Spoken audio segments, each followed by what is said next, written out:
La tension est extrême également dans la capitale tunisienne. Nos envoyés spéciaux se sont rendus dans les faubourgs de l'Ouest où plusieurs personnes ont été tuées lors des affrontements des dernières 24 heures. Sur place, Olivier Santéki, Bernard Garnier et Thierry Valta.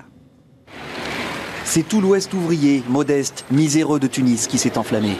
Malgré le couvre-feu de la nuit dernière, les heurts ont été très violents. Et à midi, la colère gronde toujours autant.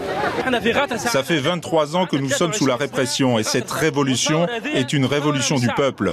Le peuple a été patient pendant longtemps et enfin, il s'exprime. Sur la route pour le grand faubourg d'État d'Amen, une manifestation des professeurs universitaires. Ils sont scandalisés par la mort d'un de leurs collègues franco-tunisiens hier. Plus loin, une scène étonnante. Un convoi de l'armée, plébiscité pour sa retenue.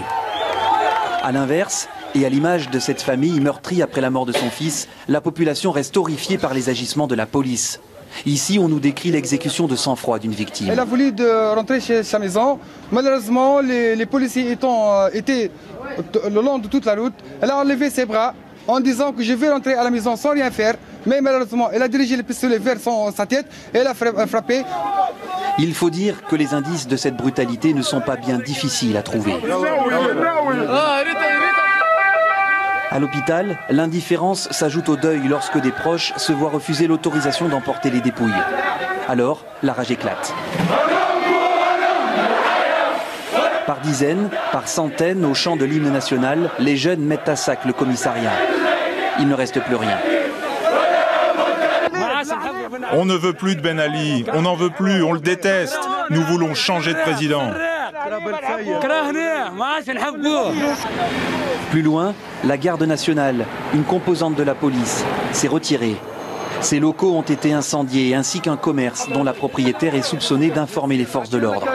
L'atmosphère est électrique, la population dans la rue. Cette famille, elle, a pu récupérer le corps du jeune homme qu'elle vient de perdre. Mossab, 17 ans, a été mortellement intoxiqué par les gaz lacrymogènes. L'enterrement est prévu demain. Le hasard a voulu que le cimetière et la tombe en cours de préparation se trouvent à quelques mètres de la maison.